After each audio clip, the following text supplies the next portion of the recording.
Buenas noches a toda la audiencia de IntelliJuris que nos están siguiendo por este medio.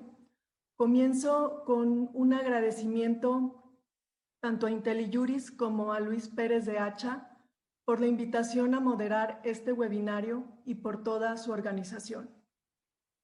Hoy estaremos hablando de la agenda de la administración del presidente Biden en materia de energía y de medio ambiente y sus implicaciones para México.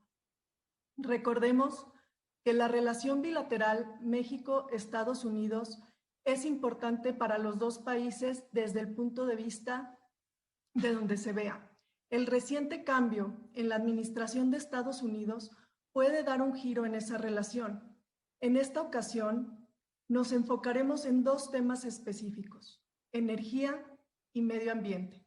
Para ello, contamos con dos grandes expertos. Ambos estuvieron involucrados activamente en el proceso de negociación del TEMEC. Juan Carlos Baker cuenta con gran experiencia en las relaciones México-Estados Unidos. Fue subsecretario de Comercio Exterior y responsable directo de coordinar e implementar la agenda de negociaciones comerciales de México, incluido, claro está, el TEMEC. Al finalizar una carrera de más de 20 años en el gobierno federal, Juan Carlos fundó la firma Consultores Internacionales Ansley, especializada en diversos servicios de asesoría estratégica para líderes y tomadores de decisión, tanto en el sector público como en el privado. Enrique Lendo cuenta con gran experiencia en temas ambientales. Fue titular de la Unidad Coordinadora de Asuntos Internacionales de la Semarnat, donde trabajó para posicionar los intereses de México en diversos foros y acuerdos internacionales, incluido el Acuerdo de París, la Agenda 2030 y, por supuesto, participó directamente en la negociación del capítulo de medio ambiente del TEMEC. Actualmente, Enrique es responsable de desarrollo de negocios de Grupo Alcott en México, donde impulsa proyectos de reducción de emisiones y sustentabilidad. Juan Carlos, Enrique, los saludo muy afectuosamente y les doy la bienvenida a este webinario para compartir algunas reflexiones con la audiencia. Muchas gracias, Samantha. Gracias por la invitación. Gracias. Y encantado de estar con Juan Carlos también. Gracias, Sam, a nuestros amigos de IntelliJuris por la invitación. También gracias porque pues, me permite ver amigos muy queridos, obviamente Enrique y Samantha, pero también muchas de las personas que sé que nos acompañan. Y además, bueno, pues creo que salió la organización del evento y todo lo que vamos a conversar en un momento muy oportuno, ¿no? Dado la conversación que tuvo el presidente Biden y el presidente López Obrador apenas hace algunas horas, ¿no? Exactamente, Juan Carlos. En estos momentos estamos viendo cambios importantes en ambos países, cambios que en algún punto podrían no converger. En Estados Unidos, la administración Trump dio un vuelco importante tanto en ese país como en la relación México-Estados Unidos. Si me centro en dos sucesos relevantes para esta charla, serían la renegociación del Tratado de Libre Comercio de América del Norte, de la cual surgió el TEMEC, y la inmediata salida de los Estados Unidos del Acuerdo de París. Ahora, con la llegada de la administración Biden, cambian las prioridades, particularmente la postura de medio ambiente. Uno de los primeros actos del presidente Biden fue precisamente regresar a Estados Unidos al Acuerdo de París. Por otra parte, en México estamos viendo una movilización de esta administración en temas de energía, tanto en el sector de hidrocarburos como en el sector eléctrico. En este último llama la atención la iniciativa que recién aprobó con carácter de preferente la Cámara de Diputados, que de concretarse conllevaría implicaciones de diversas materias, incluida la ambiental. Aquí me gustaría abrir con Juan Carlos Baker y preguntarte, ¿qué giro ves en la relación México-Estados Unidos con la llegada de la administración demócrata de Biden? ¿Qué le espera a México? Gracias, Sam, por la pregunta. Ciertamente es una pregunta muy amplia. Yo creo que tenemos que empezar por reconocer que la relación México-Estados Unidos siempre ha sido una relación muy compleja. Ha sido una relación que pues toca prácticamente cualquier ámbito que podamos imaginarnos, ¿no? Desde luego comercio, economía, inversión, pero también medio ambiente, energía, seguridad, migración, en fin, básicamente para cualquier área de la política pública que uno pueda pensar, existe una relación, una parte de la relación bilateral México-Estados Unidos que lo toca, ¿no? Yo creo que México durante la administración del presidente Trump, primero con el presidente Peña y luego después con el presidente López Obrador, supo manejar con relativo éxito toda la serie de presiones que hubo por esta visión tan diferente que se implantó en Washington una vez que el presidente Trump llegó a la Casa Blanca, ¿no? Ahora con él fuera y con el presidente Biden ocupando la Casa Blanca, pues yo creo que sí va a haber algunos cambios muy evidentes, sobre todo en las formas, sobre todo en la institucionalidad. Creo que el presidente Biden va a ser muy respetuoso de esas cosas. Yo creo que también va a haber algo más de predictibilidad, es decir, aquí seguramente todos lo hacíamos, ¿no? Despertar en la mañana y lo primero que veías era Twitter a ver qué había puesto el presidente Trump. O sea, ese tipo de sorpresas yo creo que ya no las vamos a ver. Pero eso de ninguna manera quiere decir que la relación va a ser más sencilla o que la relación va a ser más fácil de administrar. Y aquí los temas que nosotros estamos a punto de discutir en detalle, pues yo creo que son temas en donde claramente podemos ver que hay una diferencia de opiniones. Mientras el presidente Biden ha construido toda su política económica, una buena parte de sus primeras acciones de política exterior e incluso, bueno, de política ambiental también, alrededor de las energías limpias y del combate al cambio climático, pues aquí en México tenemos una visión, el gobierno tiene una visión diferente del tema y bueno, creo que eso no ha quedado en duda, ¿no? Creo que también otra cosa en la cual vamos a ver una serie de diferencias muy marcadas va a ser también en los temas relacionados con el TEMEC. El día de hoy también se dio a conocer la agenda comercial de Estados Unidos para el 2021 y ahí está explícitamente señalado el seguimiento y la implementación de los temas laborales y ambientales dentro del TEMEC. Esto, bueno, por sí mismo es una novedad, pero bueno, creo que también dentro de la caja de herramientas, vamos a llamarla así, que existe dentro del TEMEC, pues eso ahora le va a dar muchas más avenidas a Estados Unidos para poder entrar, ¿no? Me llama un poco la atención, no es el tema de este foro, pero personalmente me llama un poco la atención ver cómo va a acabar derivando el tema migratorio. Sabemos que Estados Unidos bajo Trump tenía una visión muy concreta de eso y de alguna manera México se acomodó a esa visión al punto de que la Guardia Nacional estaba en la frontera sur tratando de detener migrantes en vez de hacer otra serie de actividades, ¿no? Entonces, ciertamente va a cambiar el enfoque migratorio bajo el presidente Biden. Ya hay por ahí una serie de ideas que él va a tratar de implementar, incluyendo un paso de 8 años aproximadamente para lograr algún tipo de regularización migratoria para un buen número de personas. Pero no sé cómo México va a reaccionar a eso. Si va simplemente a quitar toda la serie de medidas que tomó, me parece que eso sería a lo mejor una reacción natural, pero no sabemos cómo lo va a tomar Estados Unidos. Y bueno, digo, para resumir todo esto que te estoy diciendo, creo que la relación se va a volver mucho más predecible, se va a volver más institucional, pero eso no quiere decir que va a ser fácil ni que va a ser tampoco más administrable. Hay 3 o 4 temas en los cuales claramente ya podemos ver desde ahora que hay una diferencia de visión muy importante entre ambos presidentes y cómo encontrar ese punto medio pues va a ser muy, muy importante, ¿no? También yéndose adelante, pues me parece que retomar muchos de los mecanismos que existieron antes, que le daban forma a la institucionalidad de la relación, alejado de ese estilo tan personal y tan individual de Trump y de AMLO, me parece que eso va a ayudar en general. Pero sí se viene mucho trabajo hacia adelante, por lo cual la reunión de hoy de los presidentes pues fue todavía más relevante, ¿no? Sí, justo tocas este tema del cumplir y el hacer cumplir los compromisos. Juan Carlos, el presidente Biden ha establecido en su agenda de prioridades y no es ajeno que gran parte de sus esfuerzos primeramente van a estar enfocados a atender temas relacionados con las consecuencias de la pandemia en su territorio. Se prevé que la administración se enfoque en el corto plazo a su política doméstica, tanto en salud pública, en temas tales como la vacunación de su población, tanto como en la recuperación económica. Y aquí empezamos otra vez a relacionarnos en los temas del TEMEC.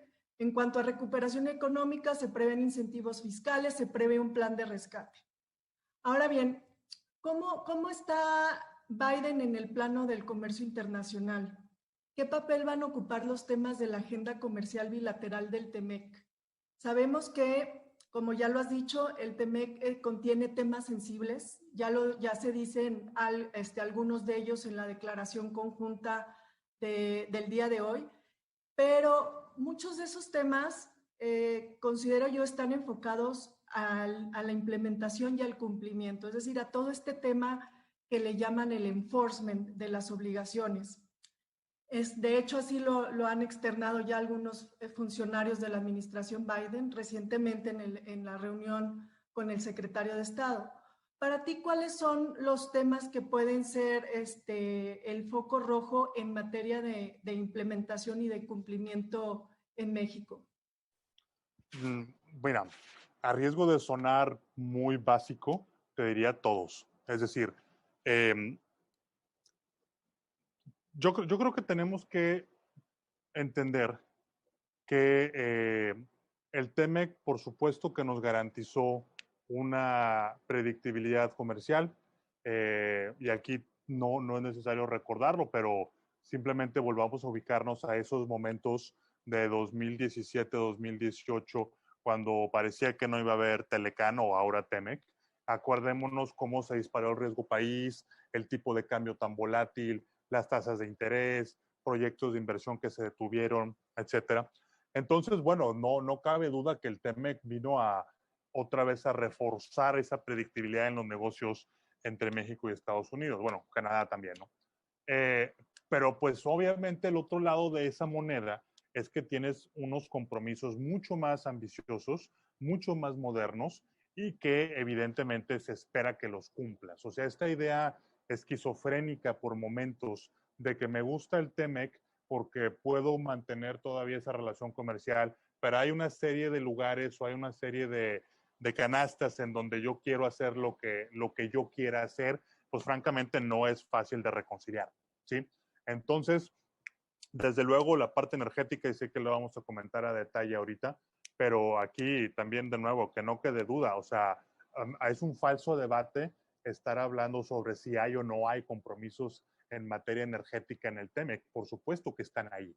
Desde luego también es un falso debate pensar si en materia laboral podemos o no cumplir con lo que dicen los anexos, o en materia ambiental también. Entonces, yo creo que todo lo que está en la letra del TEMEC que represente una obligación del Estado mexicano, va a haber alguien en Estados Unidos que va a estar pidiendo que se verifique ese cumplimiento. Y aquí no hay que perder de vista también dos temas muy importantes. A ver, por un lado, el Ejecutivo, desde luego, tiene a USTR, a la Representación Comercial de Estados Unidos, al Departamento de Comercio. Pero hay que recordar que en Estados Unidos el Congreso es muy influyente en materia de política comercial y ni siquiera había todavía terminado de aterrizarse, de secarse la tinta del TEMEC, y ya había algunas cartas de legisladores escribiéndole tanto a Trump como después a Biden, pidiendo que se verificara lo laboral, lo ambiental, lo que tiene que ver con plataformas digitales y un largo etcétera. Entonces, ¿cómo van a estar los temas comerciales en la agenda bilateral? Altos. ¿Cómo los definiría? Pues en esa palabra. En inglés sería enforcement, y lo repiten mucho constantemente. En español, pues la aplicabilidad y el respeto de los compromisos, ¿no? Hacia allá voy.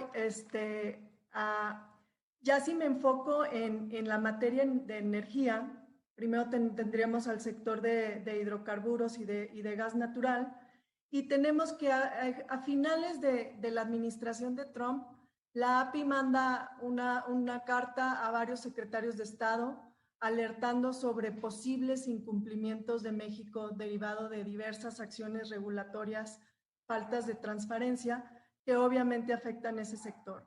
En esos mismos secretarios, posteriormente, justo, si no mal recuerdo, a días antes de la salida de la administración Trump, envían una comunicación a los secretarios Ebrard, Nale, Cloutier, haciendo referencia a esas acciones y señalando temas de incertidumbre jurídica, de afectaciones a los proyectos de inversión, así como las preocupaciones de la falta de cumplimiento de obligaciones conforme a TEMEC.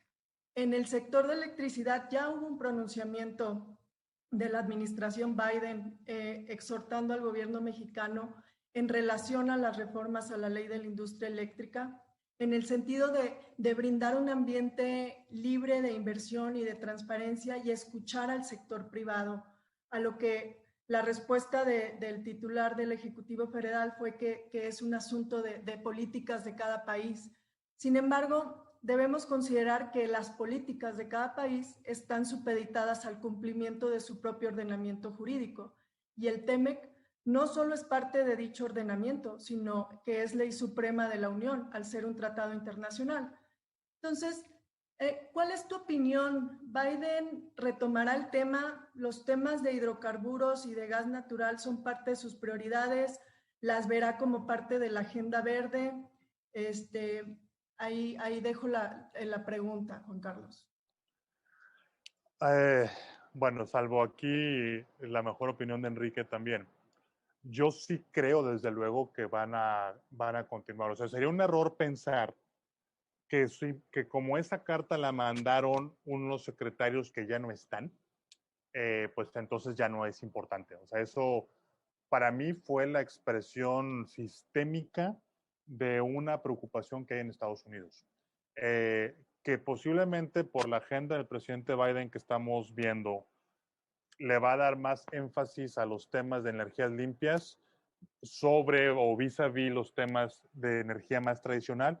Sí, desde luego, pero eso no quiere decir que no va a dejar de seguir peleando por el cumplimiento y asegurando el cumplimiento de los otros. Además, hay que recordar aquí que, bueno, desde luego hay unos constituencies, hay unas personas, una industria muy importante que está muy asociada a la parte más tradicional de las energías, ¿no? Simplemente todos los petroleros tejanos. Y tejanos es igual a republicanos, y los republicanos siguen teniendo 50 senadores en el Congreso. O sea, otra vez regreso a esta parte de que va a haber alguien pidiendo que se vaya a hacer ese cumplimiento, ¿no?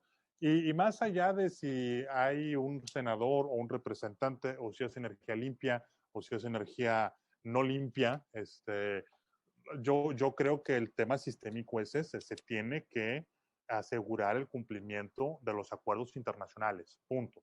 Y esa no la va a dejar pasar Estados Unidos, ¿eh? Sobre todo con un presidente que es así tan institucional.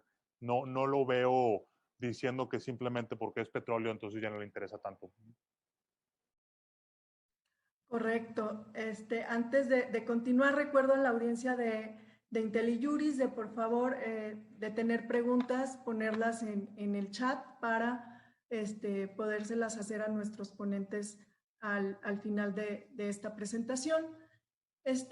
Ahora bien, en estos temas también se habla mucho de la soberanía en el sector y de si el TEMEC contiene compromisos o que no se puede comprometer esa soberanía. Ya dijiste un poco que obviamente bajo el TEMEC también tenemos compromisos. Aquí hay varios mitos y realidades. Si bien el TEMEC contiene un capítulo que reafirma lo que establece nuestra Constitución, lo cierto es que nuestro compromiso es que cualquier regulación que afecte a ese sector, sea de hidrocarburos, gas natural o de electricidad, no puede ser más restrictiva que lo que el propio gobierno mexicano estableció en la reforma energética. ¿Cuál es tu opinión en el sentido de las declaraciones que estamos viendo del Ejecutivo Federal?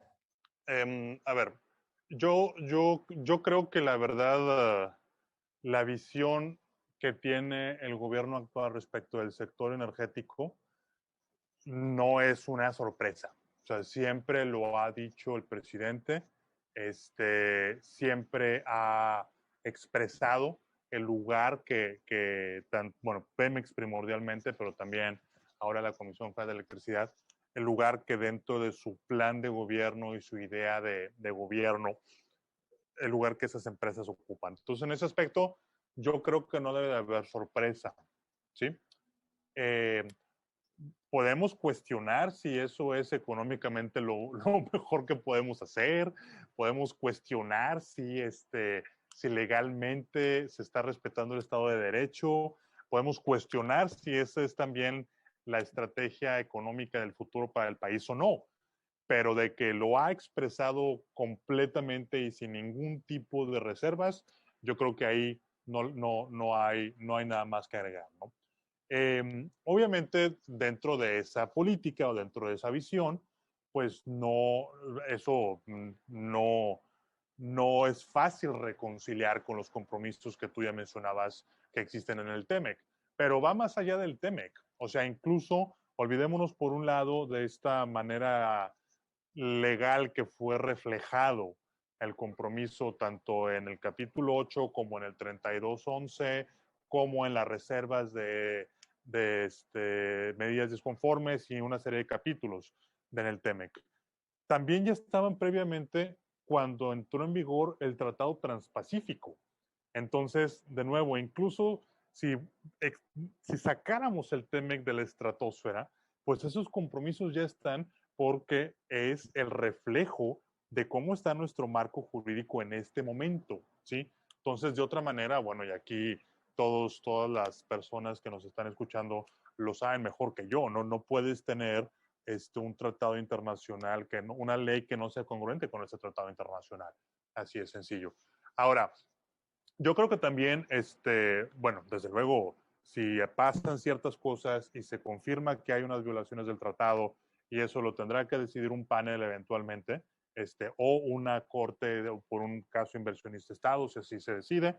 Cuando llegue a pasar eso, pues entonces hay que ver qué va a hacer el gobierno. Si va a poner la medida de conformidad o simplemente va a abrir la chequera y va a pagar y se va a aguantar el dolor y lo que económicamente puede implicar esas violaciones, ¿no? Entonces, me parece a mí sobre todo que el reflejo de esta visión que tiene el gobierno, además de que es caro, además de que podemos cuestionarnos si es buena idea y todo lo que ya mencioné, el peligro es ese. El peligro es que nos saque completamente de la gran discusión o de los grandes debates mundiales que hay alrededor de esto, porque seguimos casados con una visión de la política energética y una visión del gobierno y una visión del Estado que pues más bien parece que corresponde a varias décadas atrás y no al siglo XXI, ¿no? Sí, en eso tienes toda la razón. Me voy a regresar un poquito a la agenda Biden de nuevo, pero ahora en materia de medio ambiente. Se espera que la administración estadounidense entrante tenga un enfoque verde en su política y se valga de diversos instrumentos, tanto domésticos como internacionales, y tome un papel activo en esos foros multilaterales. Algunas prioridades de la agenda Biden son inversiones en energía limpia, llegar a una reducción de emisiones considerables para 2050. Y aquí me voy con Enrique. Enrique, además de cualquier comentario que quisieras hacer en adición a lo que Juan Carlos ha mencionado de los temas que llevamos comentados, me gustaría preguntarte qué implicaciones tiene el regreso de Estados Unidos al Acuerdo de París en general y en toda esta política verde que ya se planteó la nueva administración. Claro, claro. ¿Me escuchó o no? ¿No, verdad? Te escuchas sí, muy bien. Gracias. No, gracias, Sam. Y digo, no sé qué más pueda complementar de lo que dijo Juan Carlos, que aparte no nada más es un experto en relaciones con América del Norte y Estados Unidos, sino fue subsecretario de negociaciones comerciales internacionales. En fin, tiene una experiencia muy amplia en toda la parte, tanto de relación con Estados Unidos y Canadá como como la comercial. Pero como dicen, como dijeron ambos, es indiscutible que como nunca antes, la agenda ambiental y en particular la de cambio climático es un asunto sumamente prioritario para el gobierno de Estados Unidos. Fue uno de los referentes en su campaña. De hecho, el 74% de los que votaron por Biden votaron por las propuestas que traía Biden de cambio climático, y los que votaron por Trump también están pensando que Estados Unidos debe ser más responsable. Entonces, Estados Unidos cada vez más demanda, y ya lo manifiesta en las elecciones, incluso un papel más responsable del país, y Biden lo está llevando como uno de sus principales banderas. Ahora al inicio de la administración, con distintas asuntos. Hay una parte internacional, el regreso al Acuerdo de París. Hay una parte nacional muy importante. Por primera vez, por ejemplo, se crea una oficina en la Casa Blanca que va a coordinar a 21 dependencias del gobierno, prácticamente a todas las dependencias del gobierno federal, para ver qué pueden hacer para reducir la huella de emisión de cambio climático. Van a invertir $2 billones o 3 trillones en inglés en infraestructura baja en carbono, y en fin, una serie de iniciativas que no tienen precedente en Estados Unidos.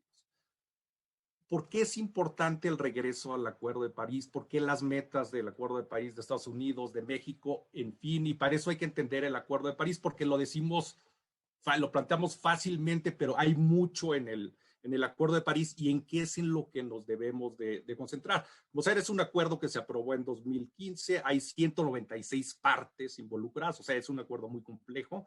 Entró en vigor a finales de 2016, México lo ratificó, y al igual que TEMEC se convierte en ley suprema, porque está ratificado igual por el Senado, entregado a Naciones Unidas, y somos parte y tenemos que responder. Pero ¿qué quiere decir implementar y tener metas en el Acuerdo de París para Estados Unidos y para México, ¿no?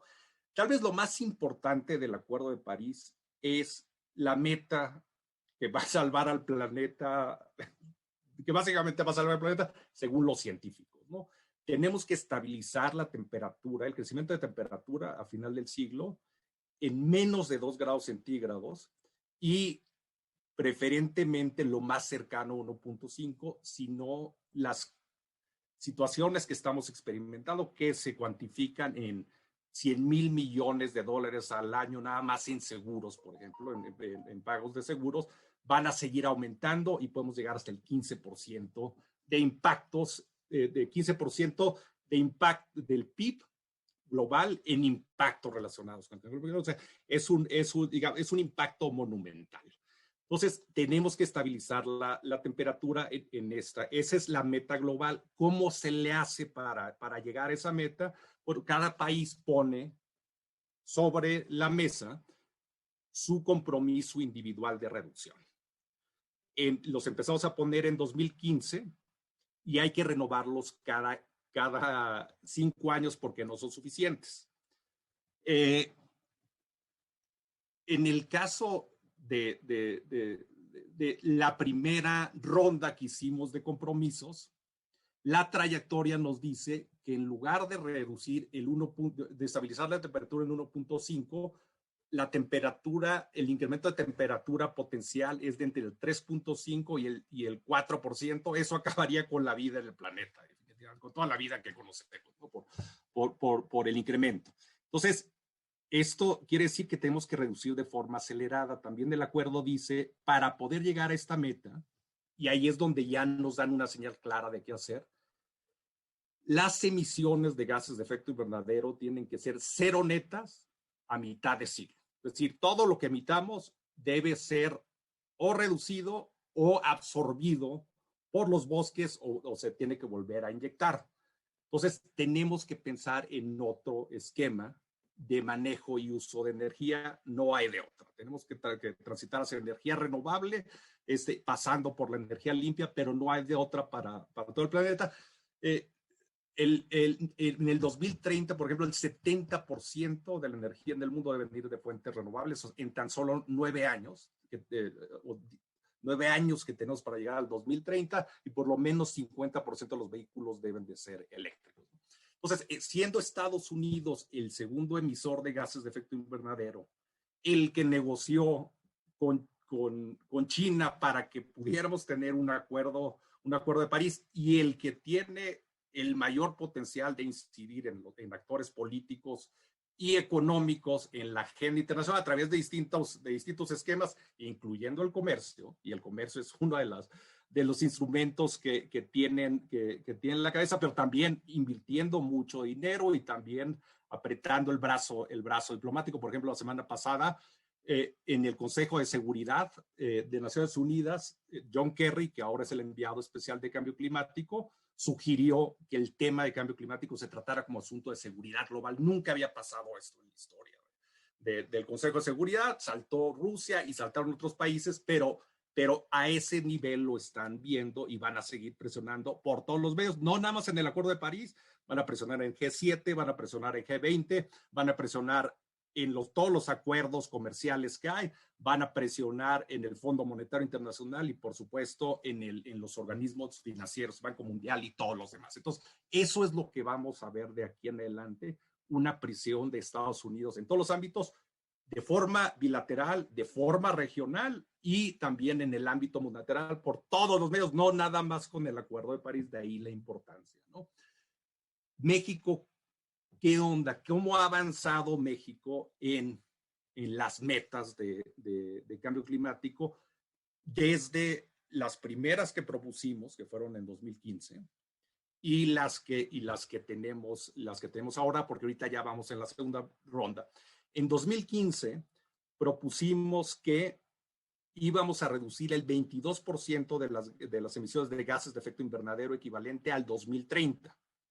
Es decir, los científicos nos dicen que tenemos que reducir 50%, México propuso 22%, pero con la reforma energética que propusimos en ese entonces, con la ley de transición energética, con los certificados de energía limpia, con la meta de energía limpia que teníamos, con la reforma fiscal que hizo Hacienda para tener un impuesto al carbono, con lo que hizo Semarnat del mercado de comercio de emisiones, una serie de cosas, vamos a ir incrementando la capacidad de que México pueda subir su ambición. Este 22% se tiene que convertir en 2030 en 50%. Llegamos ahorita a la fecha fue en diciembre del año pasado, en que teníamos que presentar nuestra segunda propuesta. Redujiste a 2015 22%. ¿Cuánto vas a reducir ahorita? Europa está proponiendo 60% al 2030. Estados Unidos está proponiendo 50%.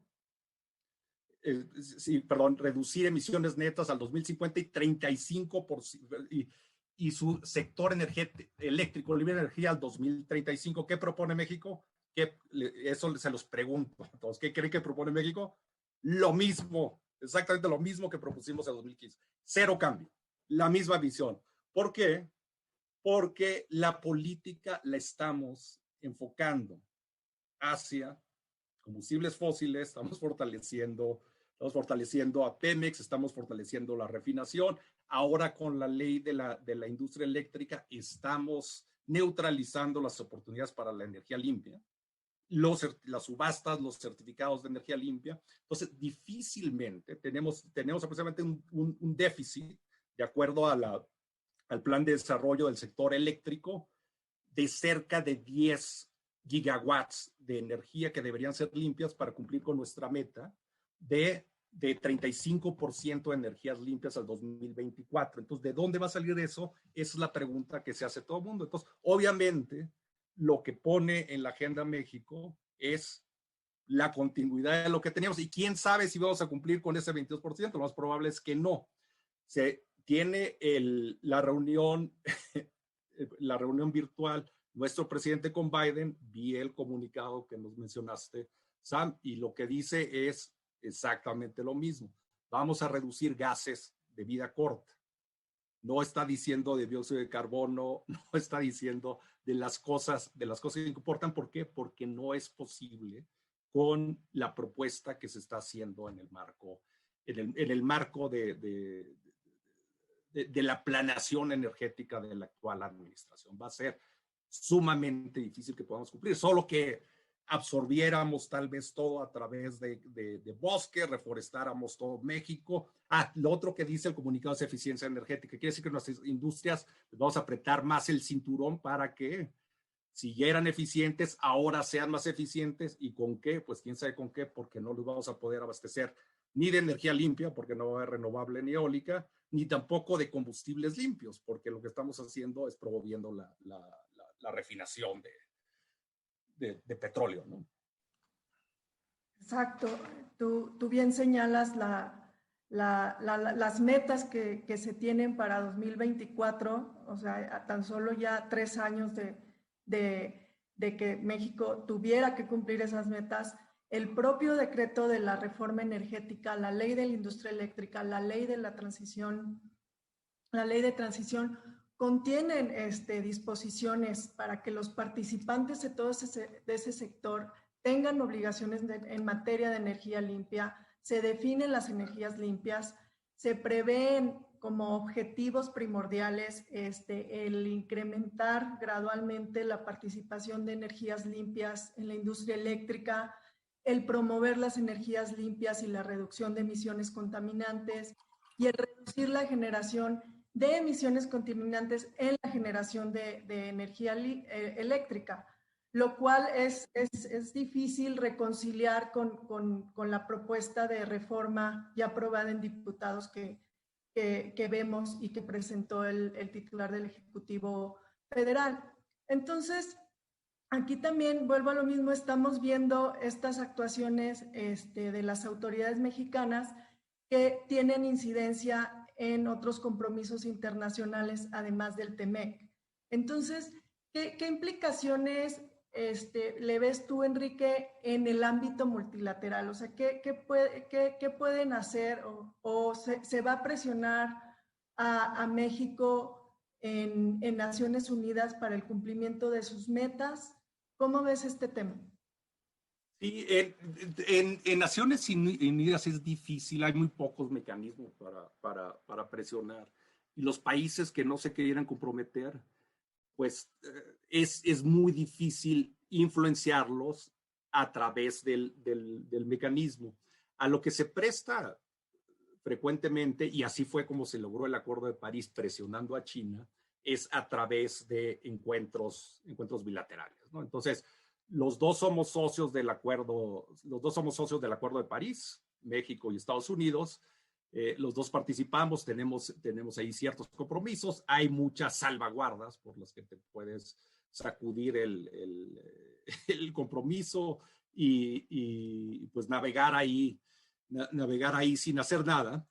Pero siempre hay reuniones bilaterales previas, participamos con Estados Unidos y Canadá en TEMEC y en distintos foros hay encuentros bilaterales. Lo que salió ahora en el comunicado de México del presidente Biden con el presidente AMLO es un reflejo de que la presión bilateral va a empezar, pero realmente pues solo que les diera vergüenza que los demás países van avanzando y México no avanza y no se está comprometiendo, habría cierta incidencia, pero ya vimos que no es algo que les preocupe, ya vimos que no es algo que le esté preocupando mucho en México. Tienen muy claro, y aparte son muy válidas los objetivos de la agenda, y bueno, y resaltan mucho lo de que debe haber soberanía y la doctrina Estrada y debe haber respeto a los principios de no intervención y todo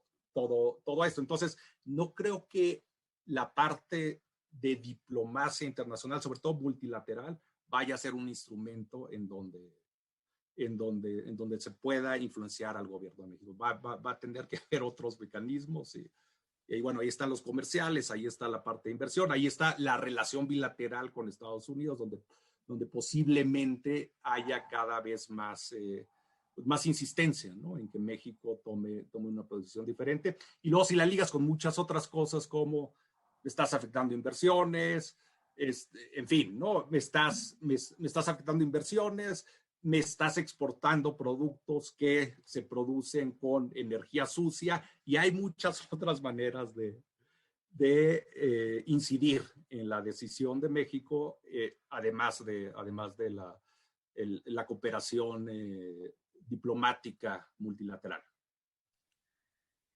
Y justo a ese punto quería llegar, como dices, tal vez en los foros multilaterales pueden no ser los mecanismos idóneos cuando se trata de que un país llegue a un cumplimiento, pero me paso de nuevo al TEMEC, al capítulo de medio ambiente.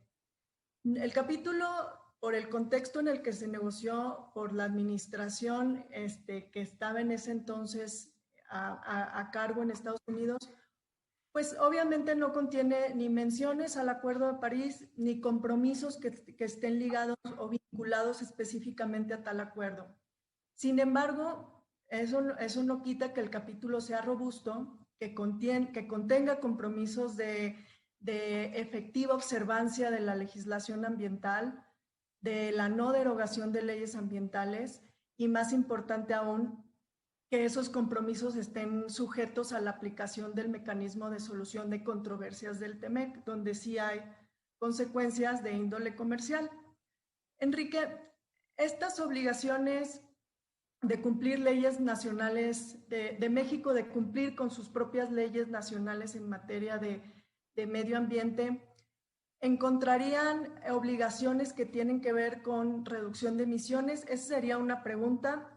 Y la siguiente es también mencionar que a raíz de esta modificación que tuvo el propio TEMEC en diciembre de 2019, se incorporan diversos acuerdos multilaterales ambientales. No está el Acuerdo de París, pero también está el compromiso de las partes de seguir adicionando acuerdos multilaterales al ámbito de aplicación del tratado comercial. Entonces, esta pregunta también me gustaría hacérsela a Juan Carlos y a ti, Enrique, por supuesto, es, ¿ven que en el contexto de una revisión del tratado se pudieran incorporar los compromisos de Acuerdo de París? Juan Carlos, ¿tú cómo ves esta agenda verde de Biden? Canadá y Estados Unidos ya anunciaron su compromiso en la lucha del cambio climático. ¿Ahí dónde quedó México? Bueno, a ver, ya anda por ahí, de hecho, una carta que están promoviendo, si recuerdo de memoria, debe ser Bill Pascrell, un representante demócrata de Nueva Jersey, en donde está pidiendo que se reabra el TEMEC para que se incorpore el cambio climático y el combate al cambio climático, por supuesto, ¿no? Yo creo que eso implica reabrir el TEMEC, ¿sí? Obviamente, todos sabemos que si te metes a un proceso de renegociación y de reapertura, el castillo de naipes se nos puede caer por muchos lados, ¿no? Entonces, yo creo que es un poco inocente, o sería un poco inocente, pensar que se va a abrir el tratado solamente para que los demócratas puedan meter ahí el tema de cambio climático y que no va a pasar nada más, ¿sí? De entrada, por ejemplo, para seguir en esta misma dimensión, pues yo me imaginaría perfectamente que si se reabre el tratado, pues ahora sí querría el gobierno de México tomarse reservas y otra serie de cosas en materia energética, precisamente, ¿no? Pero bueno, entonces lo veo en estos momentos, lo veo poco factible que se pueda reabrir el tratado solamente para este tema en particular. Si se hace en el contexto de la revisión que tiene que suceder al año 6 de la entrada en vigor del TEMEC, que ya está también en el propio, establecido en el propio acuerdo, pues a lo mejor ahí sí podría ser parte de un paquete de revisión mucho más amplio. El problema con eso, pues es que eso va a pasar pues para el 2026. Entonces, es demasiado tiempo para que los demócratas se aguanten o para que Biden se aguante sin que México coopere o sin que se trate de incentivar a México a que coopere más, ¿correcto? Y aquí subrayo la palabra incentivar, porque pues como ya decía Enrique, hay también incentivos negativos. O sea, en algún momento dado, pues vaya, o sea, no lo estoy deseando y tampoco lo celebro ni mucho menos, pero sí continuamos con una exposición a la pandemia más prolongada, con lo que eso implique para la cuestión de salud y la cuestión económica. Si continuamos con un crecimiento económico, pues más bien mediocre, en donde el único componente bueno de la economía es aquel que está ligado a la parte de exportaciones a Estados Unidos. Si se sigue poniendo énfasis en la parte migratoria en Centroamérica, o sea, todas esas cosas en donde México tendría algo que pedirle a Estados Unidos, pues bueno, ya sabemos, ya conocemos todos aquel dicho muy famoso de que Estados Unidos no tiene amigos, tiene intereses. Entonces, pues bueno, me parece que esa es una frase que podría hablarlos de esta dinámica, ¿no? Entonces, no veo que se reabra el tema que ahorita, a lo mejor en el proceso de revisión sí, pero pues eso está muy lejos en el horizonte. Entonces, estas variables le pueden dar a Estados Unidos una serie de presiones, una serie de botones para presionar, de modo que pues se incentiva a México a que coopere, ¿no? Se congeló Muy Sam. bien, Enrique, te cedo la palabra. Gracias. Te habías congelado, Sam.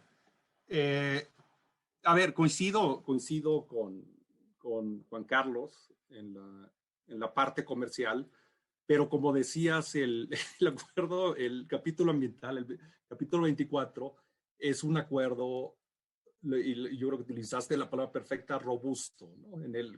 Cuando negociamos el capítulo, pues muchas, había cosas que no le gustaban a Estados Unidos, cosas que no le gustaban a México y Canadá, pero como el medio ambiente es una cuestión sistémica, no es de blanco o negro, sino si estás hablando de bosques también es cambio climático, si estás hablando de aire también puede ser cambio climático, hay una serie, entonces el mismo capítulo ambiental te da para poder cuestionar los temas. A ver, el capítulo ambiental el capítulo ambiental del TEMEC es un capítulo que incluye básicamente 4 componentes. Uno general.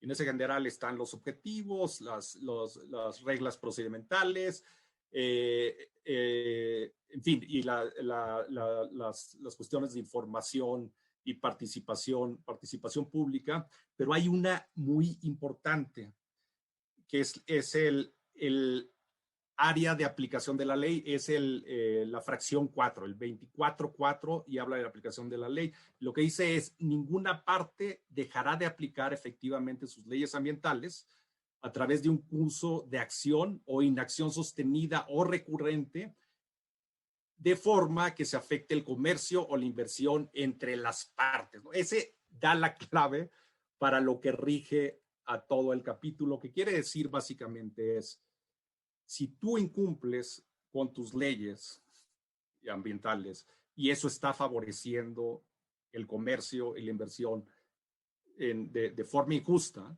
a un país, estás violando el tratado, ¿no? Entonces, cualquier ley en México, o sea, no tiene que decir cambio climático o no lo tienes que vincular con París.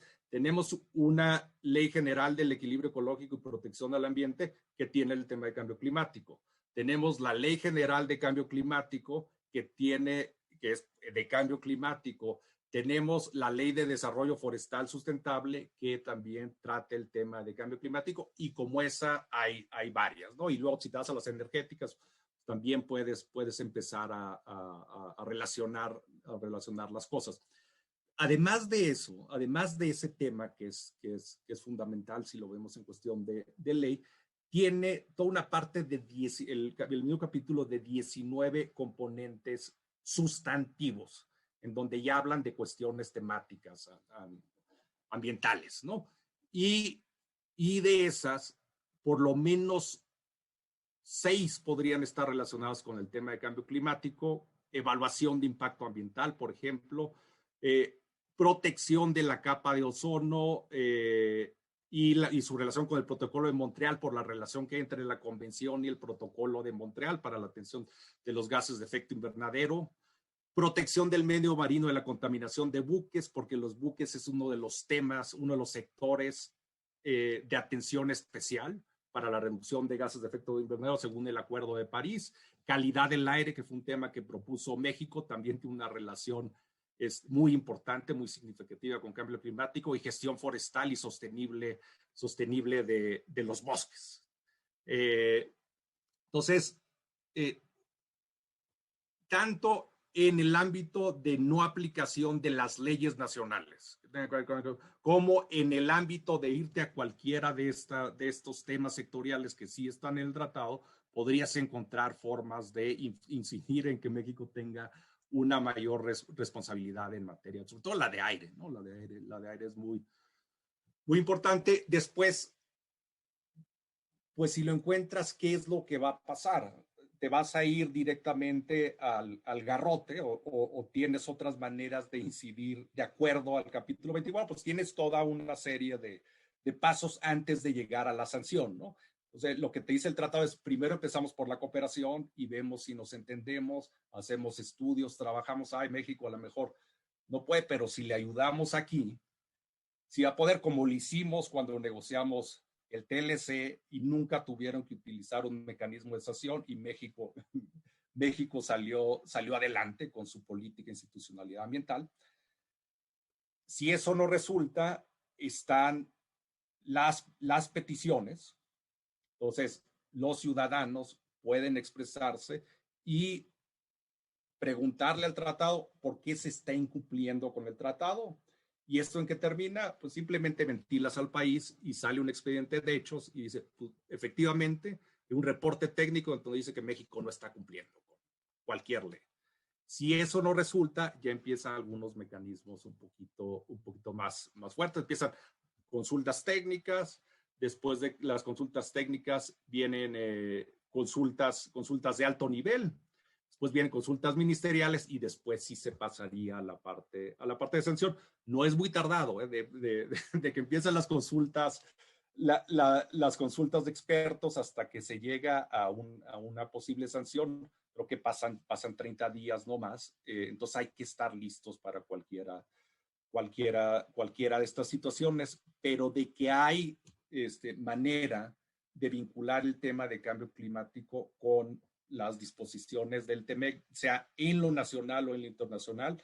Sin duda, la otra cosa es la que dijiste tú, Sam, y es la reunión virtual que tuvo el presidente Biden con el presidente Trudeau y que hay una línea de cooperación muy sólida en materia de cambio climático y energías limpias, y entre ellas se dice precisamente, se castigará a los países contaminantes y luego lo relacionan con comercio, ¿no? Y se protegerá a las empresas, a los ciudadanos y a las comunidades de nuestros países del comercio injusto de los países que no se comprometen con el cambio climático. Entonces nos están dando toda la señal. ¿Por dónde aplica lo jurídico? Pues ellos lo verán, ¿no? Sin tener TEMEC en lo bilateral, nos presionaron con el caso Altún Delfín, ahora nos están presionando con Vaquita Marina, y en fin, ellos van a encontrar la forma de utilizar los medios para generar alguna incidencia. Si les importa que México tenga mayor responsabilidad, eso está por verse, ¿no? México aporta ahorita más o menos el 1.4% de las emisiones de gases de efecto invernadero, 700 millones de toneladas según el último inventario. Eso es importante para Estados Unidos y Canadá. Se lo pueden aguantar si México no incidiera. Yo creo que lo más grave aquí es que México está perdiendo una oportunidad sin precedente para estimular el comercio de bienes y servicios relacionado con esta nueva etapa de transición energética en Estados Unidos. Podríamos generar desde interconexiones eléctricas y producir energía limpia a precios competitivos y conectarla a la red de Estados Unidos, producir paneles solares, producir baterías, autos eléctricos, que es otro de los temas a los que se comprometieron los presidentes, y todo esto beneficiándonos del TEMEC. Y ahí tienes un mercado impresionante.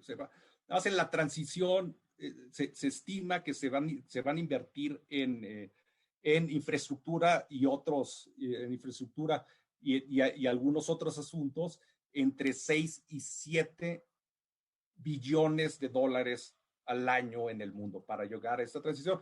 Estamos hablando de 4 veces el Producto Interno Bruto de México, en donde podríamos nosotros beneficiarnos por la posición que tenemos.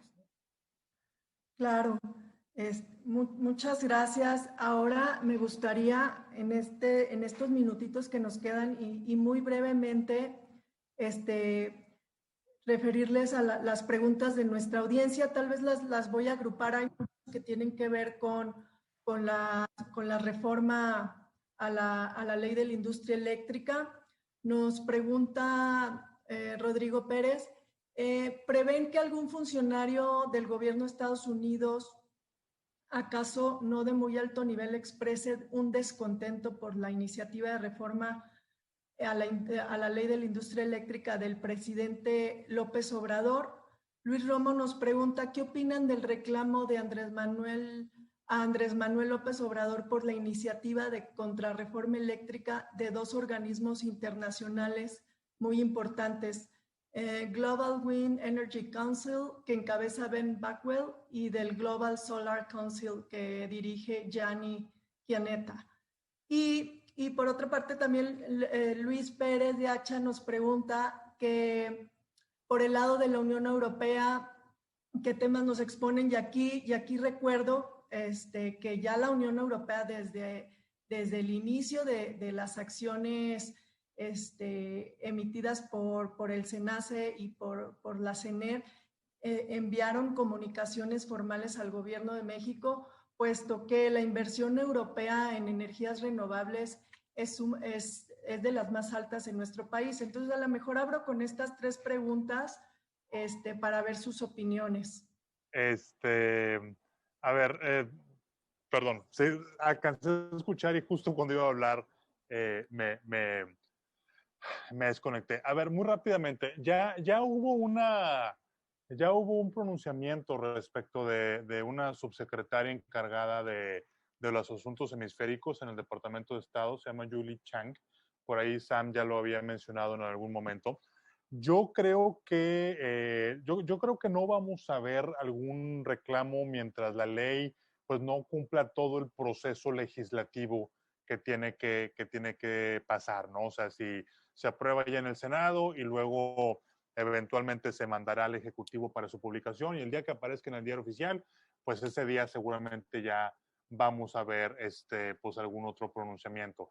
Pero también yo creo que, sobre todo anticipando que mucho de esto va a acabar pues en los tribunales, creo que también hay que ser un poco prudentes respecto a lo que esperamos ver. O sea, no vamos a ver una declaración de Tony Blinken incendiando nada, pues porque saben que esto puede acabar o puede obrar en contra de algún proceso legal si es que se decide proceder para adelante, ¿no? Esa era una de las preguntas. Recuérdame otra, Sam, rápido sobre esto mismo. Estoy aquí viendo el chat rápido. No te escucho, estás en mute. Nos preguntaban también qué pasa con la Unión Europea. Mencionaba que ellos también ya han mandado cartas. Tenemos también ahí compromisos, aunque el tratado modernizado todavía ni siquiera está firmado. Correcto. Pero viene en camino. Sí, viene en camino, y ahí obviamente pues todavía la presión puede ser más grande porque pues el proceso está iniciando, ¿sí? Mientras que el TEMEC ya es un tratado que está en vigor, y ahora sí que pues demándame, en la Unión Europea todavía tiene que caminar por todo ese trámite, ¿no? Pero regreso al mismo tema de lo que mencionábamos también en el caso del TPP, del TIPAD, ¿no? Pues muchos de estos compromisos son horizontales, entonces aun y cuando no esté en vigor el tratado con la Unión Europea, pues el marco legal actual ya refleja esa apertura, ¿no? Por ahí también vi otra que qué se tendría que hacer para cumplir, pues básicamente respetar el tratado. O sea, el tratado, no voy a entrar en tecnicismos, pero hay básicamente 5 áreas en donde se garantiza la reforma energética, que es en la parte de acceso al mercado de servicios, la distribución, la generación de energía eléctrica es un servicio, como lo es también la exploración de hidrocarburos, por ejemplo, ¿no? Entonces, apegarnos a esa apertura de mercado de servicios, seguir muy de cerca la aplicación del capítulo de empresas del Estado, que está en todos los tratados y que te detalla muy claramente qué puedes hacer para tus empresas, que lo que hagas para tus empresas no puede ir en contra de los derechos de los privados, no puedes desplazar a los privados para favorecer a tus empresas. Tercero, la parte que tiene que ver con todas las medidas disconformes, solamente aquellas que nos reservamos, la parte de protección de inversión, sin duda, y yo pondría una quinta y última canasta que es todo lo demás, o sea, medio ambiente, transparencia, due process, cooperación regulatoria y compras de gobierno, ¿no? Pero hay que cumplir el tratado, ahí está. Claro, y antes de pasar contigo, Enrique, tal vez también hago esta pregunta que está más dirigida a ti. Nos pregunta Roberto Rodríguez, en cuanto a la tendencia favorecida por parte de México del uso de recursos altamente contaminantes, carbón y combustóleo, para la generación de energía eléctrica y en demérito de las energías renovables, ¿qué postura estiman que adopte la administración Biden? Pues vaya, creo que aquí lo hemos mencionado en distintos momentos. Yo estoy seguro que a la administración del presidente Biden no le va a parecer nada, pues nada consistente otra vez, ¿no? Tú tienes un acuerdo que se supone que es muy ambicioso, el TEMEC lo es, pero no quieres cumplir con otras disposiciones. Eres un socio comercial importante y estás buscando mi apoyo para una serie de cosas en tu agenda, pero en un tema que es importante para Estados Unidos, pues México no va a cooperar, o al menos se percibe que no va a cooperar. Entonces yo no creo que de ninguna manera se vaya a quedar tranquilo o que no vaya a haber ningún tipo de pronunciamiento. Va a echar mano de las herramientas, algunas de ellas serán de soft power, algunas otras serán de temas en los cuales México buscará la cooperación de Estados Unidos para pedir algo a cambio, pero sin duda, o sea, la idea de pensar que otra vez podemos estar en esta idea esquizofrénica de que acepto lo que yo quiero y cumplo con lo que yo quiero y lo demás no me importa, pues francamente eso no es sostenible en el largo plazo. No sé si haya mucho que agregar. Hay una cosa con la experiencia que he tenido con Estados Unidos, sobre todo en el ámbito de la agenda ambiental internacional. Y es muy similar a lo que acaba de decir Juan Carlos. Cuando no cooperas en algo que a ellos les interesa, realmente te enfrían. O sea, te enfrían te ponen una castigadita, te enfrían para algunos temas. Te dicen directamente, esto no me gustó, y después hay un periodo en donde pues, ya no te incluyen en una actividad, ya no te incluyen en un grupo de trabajo. Entonces, la parte al menos diplomática y de cooperación, eso, ahí hay una posibilidad, ¿no? Hay una posibilidad. ¿Qué tanto incide eso en lo que haga México? Pues, depende de los costos, ¿no? Entonces, si a cambio, por ejemplo, entiendo que una de las cosas que solicitó el gobierno de México ahora en la llamada que tuvieron es apoyo para vacunas. Entonces, ¿qué tanto hubiera influido que estuviéramos más alineados en distintos ámbitos para la respuesta de Estados Unidos? Es un asunto, yo creo que básico de diplomacia internacional, ¿no? Y en materia de consecuencias que se pueden ver, también tenemos algunas preguntas. Edgar Uribe nos pregunta si van a abundar los arbitrajes de inversión por expropiaciones indirectas. Sabemos que inversión estadounidense en energías renovables no hay tanta, hay inversión canadiense y más que nada inversión europea. También nos preguntan si tras los mecanismos y sanciones el Ejecutivo Federal no rectifica su actuar ¿podrían expulsarnos del tratado y aplicar algún tipo de bloqueo comercial? Pregunta Eduardo Alejandro Sesma. No sé si es para mí, pero bueno, les doy mi opinión. Les doy el piso no a sé los si dos. toda es para mí, pero les doy mi opinión. A ver, va a haber una multitud de casos, pues los que los inversionistas decidan. O sea, algunos a lo mejor querrán negociar, otros a lo mejor, no sé, no sé, eso será a final de cuentas un business decision de aquellos que invirtieron y que verán qué tan sólido está su caso o no. Una pregunta interesante también es si los gobiernos de Canadá y de Estados Unidos querrían utilizar el mecanismo del capítulo 31 del Estado-Estado del TEMEC para perseguir ciertas cosas que más allá de las inversiones como tal, pues son compromisos sistémicos a los que me refería en una pregunta anterior, ¿no? Pero bueno, en fin, eso también yo creo que otra vez, hasta que no haya una violación clara, será cuando se decida en Estados Unidos o en Canadá proceder, ¿no? ¿Nos pueden expulsar del tratado? No creo que nos puedan expulsar del tratado. En todo caso, a lo mejor lo que sí podría suceder es que Estados Unidos, que México se salga.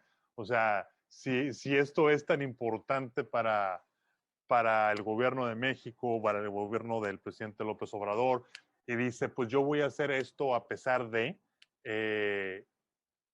pues no sé, o sea, a lo mejor sí llegaría a pensar, pues si el TEMEC no me lo permite, pues me salgo del TEMEC. No sé, estoy pensando en el caso más extremo.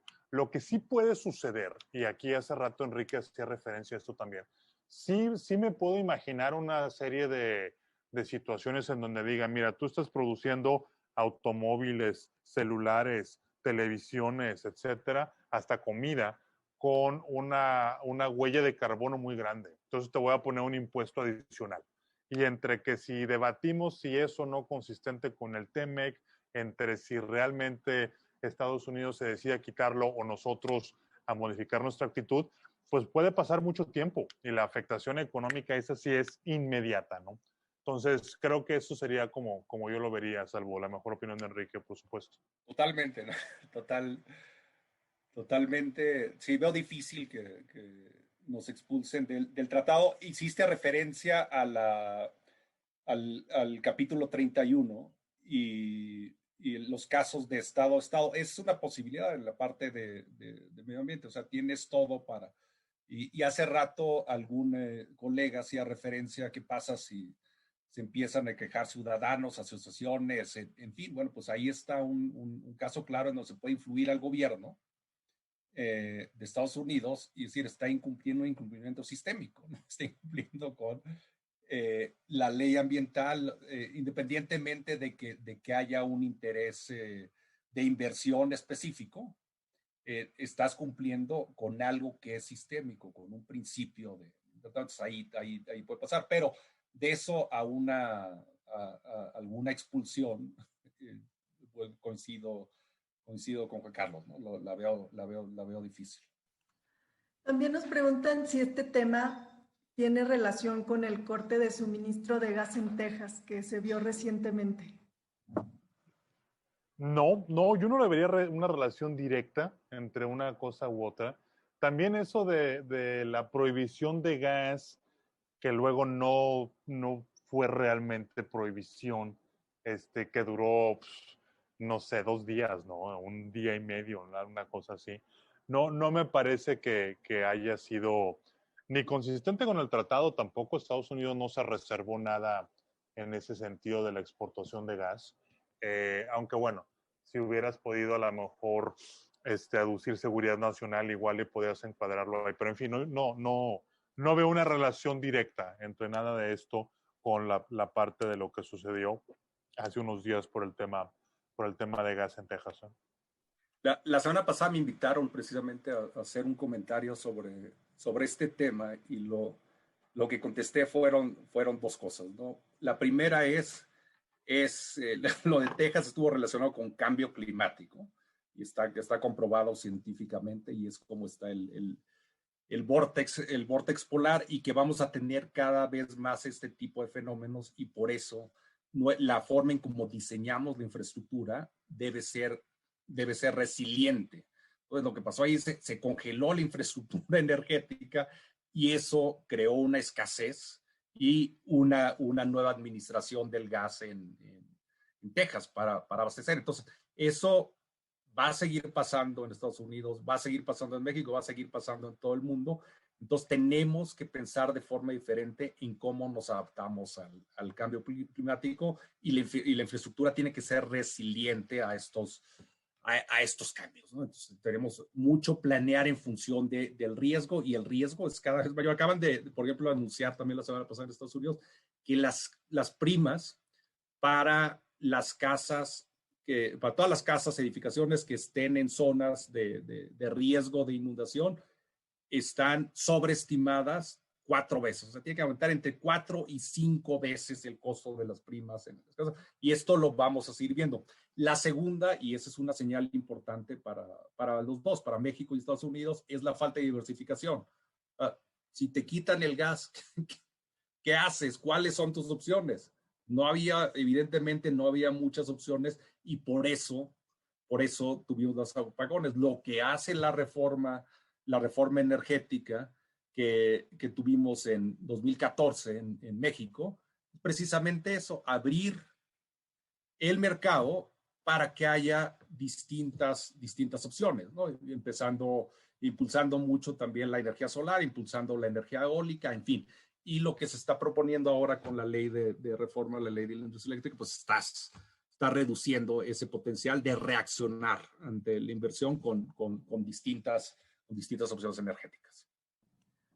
Bueno, se nos está acabando el tiempo y estamos fuera de tiempo. Sin duda, hay muchísimos compromisos internacionales en juego aquí. No solo hemos hablado del TEMEC, y en el TEMEC cobra muchos matices este tema y incide en muchos capítulos, no solo los que hemos referido aquí, sino hay otros. También en los acuerdos multilaterales ambientales. Y no debemos olvidar que el TEMEC contiene mecanismos para la observancia de estos compromisos, algunos disponibles a los inversionistas, otros disponibles a los estados. Juan Carlos, Enrique, ¿quisieran hacer una breve reflexión final? Pues vaya, muy breve de mi parte, simplemente ver bueno, agradecer obviamente a ti por la invitación, por la conducción, a nuestros amigos de IntelliJuris, que es una plataforma muy, muy buena, ¿no? Para mantenernos todos informados y actualizados con estas cosas, a las personas que nos acompañaron también. Mira, yo creo que aquí lo que está en juego es no solamente un incumplimiento de un tratado internacional, lo cual en sí es bastante grave, tampoco es la parte del dinero que se invirtió, lo cual también es muy grave. Pero a mí lo que me parece más profundo de todo esto, y creo que es lo que debería también llevarnos a estudiar, es que pues estamos teniendo una regresión brutal. Estamos con este tipo de visiones, con este tipo de políticas públicas, básicamente estamos desconectando a México de todos los grandes trends del mundo, ¿no? Energías limpias, nuevas industrias, tecnología, 5G, etcétera. Y eso, bueno, a la larga al país le puede salir muy, muy, muy costoso, ¿no? Entonces, sigamos estudiando, sigamos conversando, sigamos debatiendo y obviamente muchas gracias por considerarnos. Igualmente, Sam, te agradezco a ti por la invitación, a Interjulis también y a la gente que estuvo aquí. Y digo, totalmente de acuerdo con Juan Carlos, va mucho más allá del TEMEC, va mucho más allá de cumplir con el Acuerdo de París. Y lo planteó muy bien Juan Carlos. O sea, el futuro del mundo, la tendencia es hacia la descarbonización, no hay de otra, pero nada más por salvar arbolitos, o por ser buenos con el medio ambiente o el pandita. Ya la cosa se mide en función de riesgo, como lo que pasó recientemente en Texas y que afectó en millones de dólares a empresas en México y allá, y que lo vamos a experimentar, es en riesgo y los mercados financieros lo están capitalizando y lo están empezando a castigar y se están mandando señales a los distintos servicios e industrias financieras, ¿no? En el mundo. Entonces lo vamos a ver cada vez más, ¿no? Es evidente. Y la otra es cuestión de costos. Entonces es más barato producir cierto tipo de energía, en este caso está comprobado en México, está comprobado en el mundo, es más barato producir, porque ha evolucionado el ámbito tecnológico, energía limpia que producir energía fósil, además de los impactos de la energía fósil. En este año, por primera vez en la historia de la historia moderna del mundo, va a haber más inversión en energía limpia que en energía fósil. Ese es un dato global de la Agencia Internacional de Energía.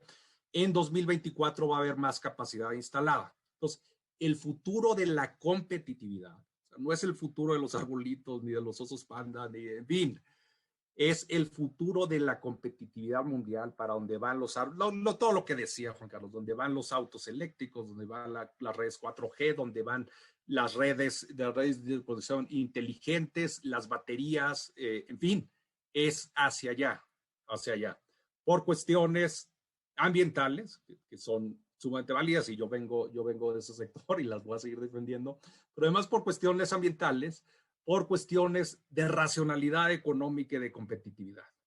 Para allá va la tendencia. Pues muchas gracias a ambos, muchas gracias a nuestra audiencia que estuvo participando muy activamente.